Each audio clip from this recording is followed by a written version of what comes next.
اليوم فرحانين بزاف باش غنقدموا اليوم للزبناء ديالنا في المغرب هاد العلامة التجارية الجديدة KGM.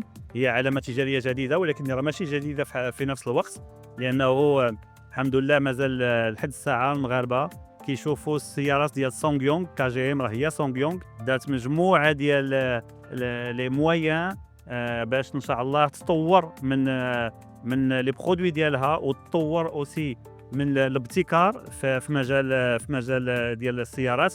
KGM خدات الوقت ديالها من بعد ما خرجات من السوق المغربيه باش تعاود ترجع للسوق المغربيه، خدات الوقت ديالها باش تجيب واحد لي برودوي اللي الحمد لله غيكونوا جد مناسبين بواحد الاثمنه اللي جد مناسبه ايضا، وخدات الوقت ديالها باش تختار العميل ديالها في المغرب. كما قلت لكم ايمودوموتيف هو دابا العميل الحصري لتوزيع السيارات ديال KGM في المملكه المغربيه. احنا الحمد لله بدينا دابا بواحد 3 ديال نقاط البيع.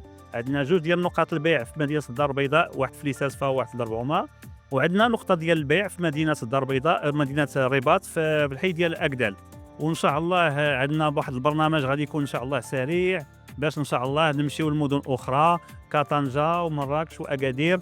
وحنا كنشوفوا انه الحمد لله بهذه الشراكه ديالنا عندنا جميع الامور اللي نحتاجوها باش يكون عندنا النجاح ديالنا وباش الزبون المغربي ان شاء الله يكون فرحان ومرتاح لهذه السيارات. وشكرا.